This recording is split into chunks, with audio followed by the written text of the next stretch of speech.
Hello, everyone. Welcome back to Bruin Dash, the UCLA show on Dash Sports TV. My name is Sam Connon, coming to you live from Indianapolis. And back in Westwood, we have the wonderful Jack Perez. Jack, how you doing today? I'm doing so good, Sam. As our viewers may remember, last week we made a little bit of a bet.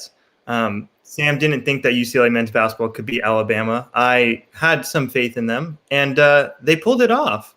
So Sam, once he comes back to Westwood, once UCLA men's basketball loses, if they lose or win a national title, we'll have to grow a beard for a full month. I can't wait for that, Sam. I'm ready for it. I did it last year at the start of quarantine, COVID, lockdown, and everything. So I'll do it again. We're good to go. So with that out of the way, obviously UCLA men's basketball defeated Alabama in the Sweet 16, 88-78 on Sunday night. It's a big win for the program, got them in the Elite Eight for the first time since 2008. It had been 13 years. It's kind of crazy. It's been that long since UCLA, one of the premier programs, had been this far in the tournament, but here they are. And now they're playing Michigan later tonight. In about 6 hours from now, they'll be tipping off UCLA against Michigan. It's a 6:57 p.m. tip-off Pacific time. So we'll be talking about that game. We'll be breaking down the run so far, including the Alabama game, and then what could possibly lie ahead. Don't want to focus too much on that kind of stuff, but so we make predictions and add things to our wish list and stuff like that. So with all that down, if you have any comments, questions, thoughts of your own, please leave them in the comments if you're watching live, and we'll get around to all of those at some point in the show. So with all that down, UCLA in the Elite Eight, they beat Michigan State in the first four, BYU in the first round, Abilene Christian, Alabama. Did anyone see this coming? Was it possible to see coming? Jack, did you see this coming? Did you see UCLA in this position at the start of the tournament or earlier? Listen, you can always imagine a UCLA team going far, just like you can imagine a lot of Power 5 teams going far. You know, your Michigans, your Michigan States even. I wouldn't have been surprised if Michigan State was in this position because they look like a decent team. They knew how to beat big teams on a national stage. They just were a little inconsistent. And that's UCLA's main problem throughout the year was inconsistency. You know, we saw them sometimes bottle it greatly against teams like San Diego State, Ohio State. You saw them have great runs through the weaker part of the Pac-12, but still good runs. And then all of a sudden they have to face conference or tournament teams at the end of the conference schedule, and they look bad. They honestly, while they were in leads in those games, they didn't know how to close them out. And time after time this year, we were talking about how many of these close games can they be in? Because they're in a lot of close games where they won, and they're in a lot of close games where they lost. All that proved is that UCLA could win those close games, and they had experience in those situations. Some teams like Alabama, yes, they had close games throughout the year, but they didn't have as much experience as the UCLA team. They weren't as battle-tested. They weren't the underdogs. They were expected to come in and win these games, and they were expected to make free throws. I don't know how many times I'm going to talk about this, Sam. I feel like a broken record. Please go for it. It wasn't even about UCLA this time because UCLA pretty good on free throws. I think they were 20 of 25 in the game. Alabama was 11 of 25 on free throws. Not only that, they missed 3 front-end 1-and-1s. So that's a potential extra 6 points that are just gone right there. And you have the SEC Player of the Year miss 2 free throws near the end of regulation that would have given Alabama the lead. If he had made them both, would have gotten the lead. If he had made even one, Alabama would have tied, and UCLA would have had about 6 seconds to go down and win the game. Now, granted, that's still a good position for UCLA to be in, but it's a much better position for UCLA to be up by 1 with about 5 seconds left and get fouled. Granted, Alabama came back, forced overtime, but UCLA had momentum. They looked like the better team. They didn't look like a team that was 2 free throws away from winning. They looked like a team that was, okay, you know what? They hit a great shot. We're going to come back, and we're going to put the game out of reach for them so that there can't be anything like that in overtime. Yeah, the beginning of that overtime was perfect. You had the Singleton had a 3. He had the and 1. He missed the free throw, but Tiger had that the steal and score. Cody had a block. So everything fell right at the start of overtime. And we've talked about it before on this show or just in person, how if you get a lead to start overtime, you're going to win 99% of the time. just because the other team playing from behind after an exhausting 40 minutes of regulation, it's just kind of the way it falls most of the time, especially so when UCLA goes up by 7 in overtime, you had a pretty good feeling they were going to hold on to it. But to get back to the question of, was this foreseeable?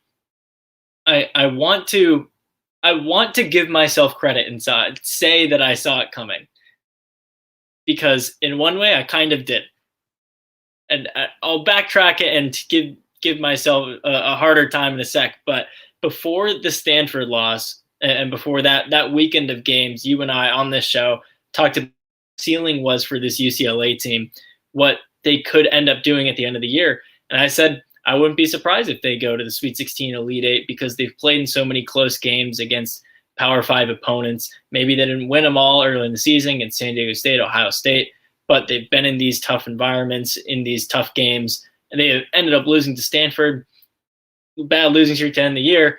And then I didn't think that I thought it was a coin flip against Michigan State. Maybe they beat BYU, but I thought round of 32 was as far as they could go. Now they're one win away from the Final Four. So myself in January had the right idea. They could get hot. They could win these close games. They could have the right tough mentality. Myself, about a week and a half ago, is dead wrong.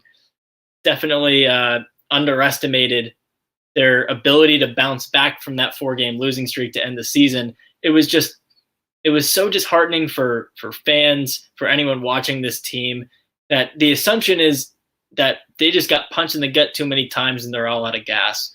But this team, the way they're coached, the way they played in close games throughout the whole season, now they go to an environment with fans and they're ready to kind of take that on and win these close games that they were losing at the end of the season. One thing that also really helps them is their path to this Final Four. Yes, they had Alabama, which was the number 5 overall seed in the NCAA tournament. So that's a big game. That's a huge win for this UCLA program, especially to build off for Mick Cronin, to get to his first Elite 8, kind of break that Sweet 16 barrier that everyone thought he was trapped in, especially when he was at Cincinnati. But before that, you had a Michigan State team that was probably in one of its worst seasons in the last 20 years. You had BYU, who were coming off a loss against Gonzaga in the Western Conference Championship game. Still a good team, but maybe a little bit overseeded. Then luckily got Abilene Christian, who still a good team, still a really tough opponent on their best day, as Texas saw. But UCLA was able to gain a little bit of momentum. They didn't have to play a really tough team first off. When we were talking about this before their 4-game losing streak to end the regular season and the Pac-12 tournament, I thought they would end up at about the 8 or 9 seed, which in the first game basically gives you a coin flip win. But then in your next game, you have to play number 1 seed. I think if this UCLA team had played a Michigan in the first round, in the second round, or God help me, a Gonzaga in that second round, they would have been probably wiped off the floor. But now they've gained momentum. They know that they can beat anyone that stands in their way, and that really helped them going into that Alabama game. They weren't scared. Tiger Campbell took 2 charges in the first minute against the SEC Player of the Year and basically nullified him for a lot of that first half. That's huge. You have to make gutsy plays like that, and that's what this UCLA team has been able to do. They've really embraced that underdog label, which for most of UCLA's history hasn't really been their style. They've always been kind of that domineering team, especially in the 60s, 70s. But they embrace the underdog label, and they're not scared of anyone right now. Yeah, and I think that goes back to whether it's Tiger King taking the charge or not being scared of anyone. This team, they found a way to even things out, just mentally and emotionally, where, like I was saying before, if you lose 4 games in a row to end the season when you were pretty much a tournament lock, and now you're on the bubble, they barely made it in, most teams would fold. And Mick Cronin has said that, where it'd be very easy for this UCLA team to fold in that situation. But they're not. And I credit Cronin with that, with the way that he has built this culture in 2 short years. And I think it's interesting to see. So this is his second season. He was going to take them to the tournament last year, probably all they had to do was beat Cal in the first round of the Pac-12 tournament to be a lock. But either way, they were probably going to make it just because of how hot they were. So it's interesting looking at the path that you talk about. Definitely not the hardest path until you get to Alabama. That's a good win. But the teams they played, BYU, Mark Pope. It's his second year at BYU. So like Cronin. Alabama, Nate Oates, a guy that a lot of people wanted UCLA to get 2 years ago during that big coaching search to replace Alford. It's his second year, and Mick Cronin beat him. And now coming up, which we'll talk about later, you have Juwan Howard, who's in his second year at Michigan. So a lot of these guys from this spring of 2019 coaching carousel are coming up and facing each other. Cronin, so far, he's beat Tom Izzo, who's a historic coach, beat Mark Pope and Nate Oates, who are both hot names on the coaching carousel 2 years ago in his pool. So he's proved himself by beating those guys head to head, and also by instilling an evenness, an emotional security, a security blanket really on this team. And that's been good to see. That's how they've made it this far. Yeah. As much as you talk about Cronin elevating his game, though, you have to talk about some of these players. I mean, Tyre Campbell. Absolutely. For a lot of the end of the regular season, Tyre Campbell looked lost out there, which was weird because he was the Pac-12 leader in assists for a while. He looked like he couldn't turn the ball over some nights. There was one night where he got hot shooting. He just let it fly almost every time he had it. But he looked a little lost out there. He's elevated his game. Johnny Juzang had a huge first 3 games, but he fouled out last game. So other guys were taking over. Jules Bernard was taking over. David Singleton was taking over. Jaime Jaquez finally looks like a leader on that team. We always known he has that capability. He's one of the hardest workers out there. He's a guy that no one wants to match up with on defense. But he's finally coming to his own as a leader on this team, and that's what they're going to need.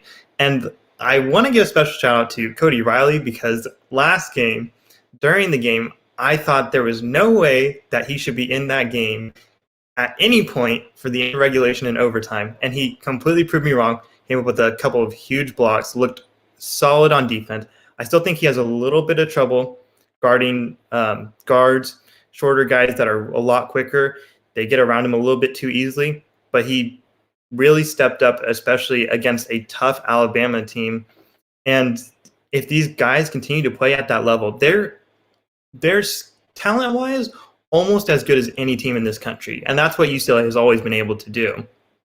But they finally have the right coach, they have a good system, and they're looking confident. And that's what you need in March. Yeah, and I'll go a little plus and minus, pro-con with Riley. He had that great bucket to put them ahead with 15 seconds left. That was awesome. But then he was also the defender on the game-tying 3 at the buzzer. They couldn't get to the ball handler coming up the court to foul quick enough, so Riley has to be there at the 3-point line. He's down in the key, comes late, not great shot contest, but has 2 big blocks in overtime, I think, or one at the end of regulation, one in overtime. He was great. And I don't want to, when I credit Cronin, I don't want that to come at the expense of the players, because you had certain sequences. UCLA was down by, I think they were down by 4 in the first half when they were crawling back after that big Alabama run. And they were trying to feed Jaquez in the post on the baseline, and Cronin was calling things out, and they were moving around. It was getting late in the shot clock, and they just couldn't get it anywhere. So Juzang just holds it, with a man in his face, drains the 3. Same thing happens in overtime, where Jaquez comes down and the shot clock's running out and hits that crazy 3. Cronin said it in the press conference after the game. There are a lot of times where these guys bail him out, and not to say that he made bad decisions that they made look good, but sometimes coaching doesn't get you everywhere. Sometimes a lot of the times you need the players to come through in big moments, and that's what UCLA has been doing. That's how they've been winning these games. So with all that down, let's take a quick little look ahead. I don't want to jump too far past the Michigan game. We'll close things off with that in a little bit, but the Final Four is 1 win away for UCLA. If they win, if they beat Michigan, they'd play the winner of Gonzaga against USC, which is also tonight. So, Jack, tell me, what is your dream Final Four matchup? If UCLA were to make the Final Four, who would you want them to play and why? Listen, this is probably the wrong answer, and I understand if UCLA fans are upset at this. but I would rather play Gonzaga in the Final Four than USC for two big reasons. One, knocking off an undefeated team in the Final Four, possibly looking like one of the best offenses of all time, possibly looking like one of the most unbeatable teams of all time in Gonzaga. They haven't really been troubled a lot this year, especially in the tournament. That would be a great story for this underdog UCLA team. They're not going to be underdogs against USC in the traditional sense. You know, in your rivalry games, there's always like one team that's a little bit better than the other, but it's a rivalry game. New emotions come out. No one really comes in as the underdog. Both teams come in with the fire in their stomachs. Against Gonzaga, Gonzaga's going to see a number 11 seed on the other side and think, well, we should be able to beat this team. You know, they haven't been relevant in a few years. We are Gonzaga, who, while UCLA might be the bigger school, especially even in historically basketball sense, Gonzaga has definitely been the better team for the past 10 years at least, maybe even for the past 20, bar that 3-year Final Four stretch for UCLA. That would be huge. The other reason is there is nothing worse in my mind than losing to USC in the Final Four on their run to a national championship. I don't think the pro of beating USC on the way to a national championship game outweighs the con of losing them, because we know that we will never, ever hear the end of that from our friends over at Trojan Dash. They will throw that in our faces 100% of the time. Mick Cronin is 0-4 against UNC so far in his UCLA career. They look like they have UCLA's number, and I don't see how.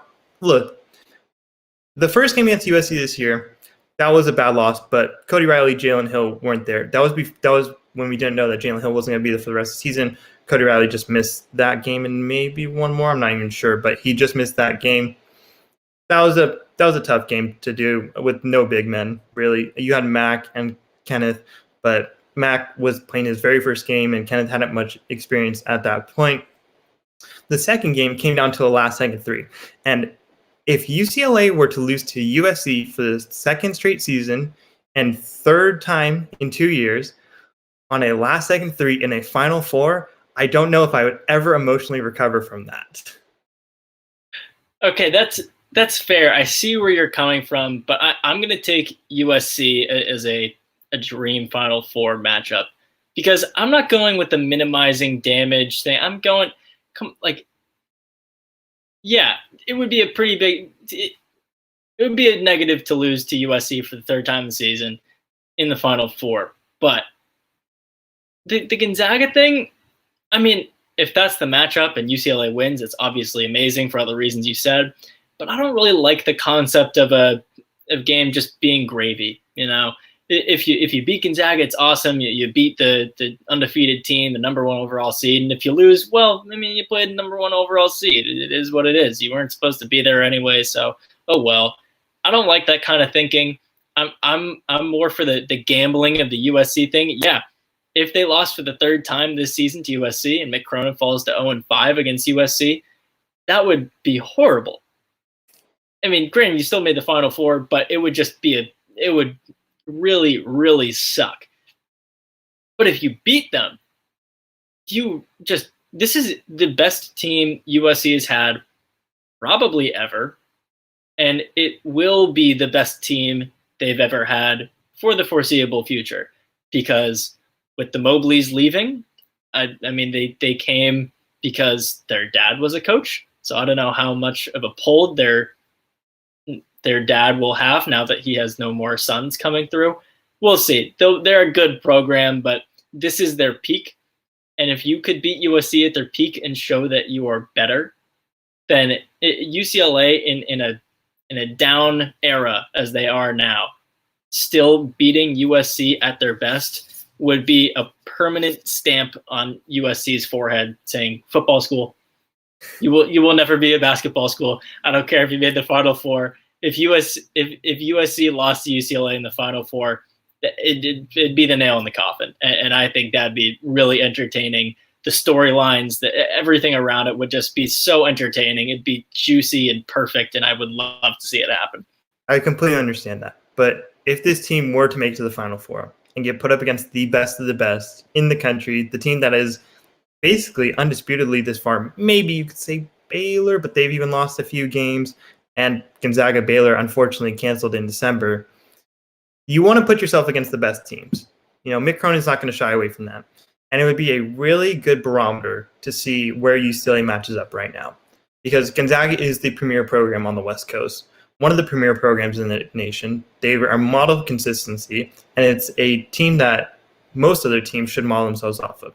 Yes, they haven't won a national title recently, but they're looking good this year for it, and maybe they walk over UCLA. But maybe UCLA scores that historic upset, and you just know Mick Cronin is chomping at the bit to see if his coaching staff can come up with a game plan to stop Gonzaga when no one else has been able to. Yeah, it'd be a great win for the program, for history, for everything if you beat USC or Gonzaga. Gonzaga might look a little better because in the Ken Palm era, they're the best team ever, which I forget how far it goes back, but they're the most efficient, best, most statistically successful college basketball team in the last, let's say, 12 years. I forget what the actual date is, but that's impressive, and a win over them would be impressive. And then a win over USC would be for bragging rights and to go to the national championship, a nail in the coffin of the crosstown rivalry, kind of erasing those really bad losses to end this season and last season. So both wins would do wonders for the program. I just like the storylines around the USC game more. I would love to see LA turn against itself and completely erupt in a fire of fury when this game happens, or if it happens. So that's what I'd be looking for. I think that'd be really fun. I do appreciate that if USC were to win and UCLA were to win, it would give some more relevance to the Pac-12, to the notion that a lot of people seem to think that the West Coast Conference might be the best basketball conference on this coast. And if USC were to beat Gonzaga, it would show that no, the Pac-12 is still a Power 5 conference. It's got two teams in the Final Four. If UCLA is able to beat Michigan. We've got a comment here. UCLA USC Final Four better not happen. That's from Josh over at Devil Dash. It's sad that Arizona State wasn't able to make the tournament this year. They had kind of a down year, but they should be, even with all that talent, they should be so happy to see two Pac-12 teams thriving. Two Pac-12 rivals just being able to make it where they haven't been able to in a while. Yeah, and I think the USC Oregon game was a bit of a disappointment for everyone who is looking forward to it, saying the Pac-12's had such a great tournament. How awesome is this? I mean, it's kind of cheap and dumb that the NCAA made them play, but we're going to get a Pac-12 head-to-head matchup, and it's kind of a dud. USC ran away with it. If USC and UCLA played in the Final Four, I'm convinced it'd be a great game. It would be a classic, and like you said, that'd do wonders for the Pac-12 as a conference. But we're running out of time here, so let's move on to the game tonight. UCLA against Michigan. Michigan is a 1 seed, UCLA 11 seed, but they're both in the Elite Eight, so it's a whole new season. Jack, do you think UCLA can upset Michigan and get to the Final Four tonight? Can UCLA upset Michigan? Absolutely. Will it happen? I'm not liking the odds. Against Alabama, you had a team that shot a lot of threes, kind of relied on that, kind of relied on playing an up-tempo game, and that's great. That helps you out a lot in the regular season, but one bad game in March Madness kind of destroys it. Michigan, on the other hand, plays a lot slower tempo like UCLA, and really likes to get in on the inside. They got another 7-footer that UCLA has to face in March Madness. I don't know how UCLA hasn't been able to recruit anyone 7 feet or taller, but that's a story for Moses Brown's busy tearing up the NBA. Yeah, wish we could have him back. For my Oklahoma City Thunder, I'm loving it. Even in a tanking year, he's doing all right. But back to UCLA. They were able to beat Michigan State, who was able to beat Michigan and one game this year. So you'd think that the laws of nature would mean that, hey, UCLA... Transitive property of equality. There you go. Using my geometry skills from freshman year of high school. And so all UCLA has to do is try to play their game. That's great. But Michigan also plays UCLA's game better.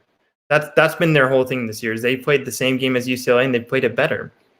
But it's going to come down to defense. UCLA's defense has stepped up quite well recently. Against Abilene Christian, they gave up less than 50 points, which it's an Abilene Christian team that was known for their defense and not putting up too many points on the board. But they held Alabama to 65 in regulation. 65. It's Yeah, I think 65, that's it. 65 in regulation. That's pretty good. They held them 29 points in the first half. That's a solid defensive effort right there. Mick Cronin always talking about holding guys under 70. Last year, when they went on that huge run, they were holding teams under 70 the entire time. The only time they lost a game when they were holding team, I believe, is the USC game, which they lost on a last-second three-pointer. So if UCLA's defense is able to show up tonight, they can win this game because they can make enough shots to beat almost any team. If they let Michigan start pouring it in from downtown, I think they might be out of this game a little bit early, but I'm just not sure. It could go either way. I don't think UCLA blows out Michigan, but they're either in a really tight game or they're gone early. Yeah, that's fair. And I hate agreeing with you, but UCLA does have a chance here, albeit a small one.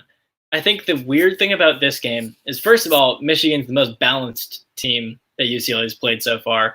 Alabama was a good three-point shooting team, but other than that, their defense was their calling card. They were a top 10 defensive team. And then up until this point, UCLA has had a pretty clear game plan, or a pretty clear road to victory. You had the Michigan State game. Okay, pretty simple. You stop Aaron Henry, you probably win the game. BYU game. You stop the three-point shot, you win the game. Abilene Christian. You don't turn the ball over, you win the game. Alabama game. Hold them off the three, and you beat them from three, you're probably going to win the game. Granted, that's a tall task against one of the better three-point shooting teams in the country, but they did it.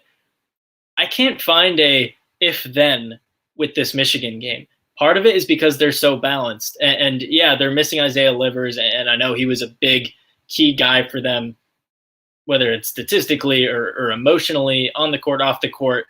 Him missing makes them a worse team, but still probably one that I'd say is better than UCLA. But still, I don't see a weakness in this team where that you can exploit. You brought it up. Alabama was a fast-paced team, and UCLA said, no, we're playing this at our pace. We're playing at a very slow pace, and UCLA controlled the pace and won the game. Michigan, they don't play as slow as UCLA, but I'm pretty sure they're 250th in tempo from KenPom. UCLA is like 340, so they're both down there, but UCLA is slower, but this isn't the kind of game where UCLA can say, oh, we play our way and we win the game. Because Michigan can adapt. They're pretty close to them in terms of tempo to begin with. And then they just have a lot of talent. They have big men, they have wings, they have experienced guards, guys who have transferred from other Power 5 programs, they have graduate students. It's a tall task. I think you probably give them a better chance to win than I do. It is March, anything can happen. But I don't think UCLA makes it. If they do one of two things, I think they can beat Michigan pretty handedly.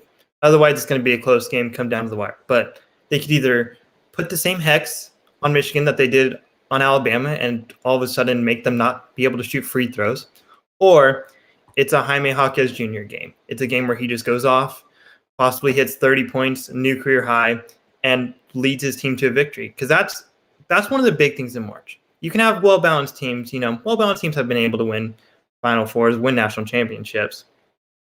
But sometimes the stars have to come out. And we've talked about a lot this year about how UCLA doesn't really have a star player ever since losing Chris Smith. They've been more of a well-rounded team. This is the time for Triple J to step up and show that he is, one, the star of this team, and two, going to lead them to a Final Four.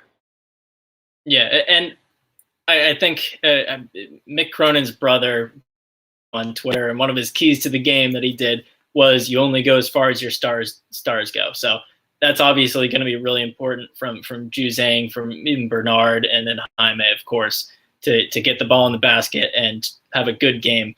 I will say, though, I was out at dinner last night in Indianapolis, and I ran into Jake Kyman's parents, Coley and Michelle.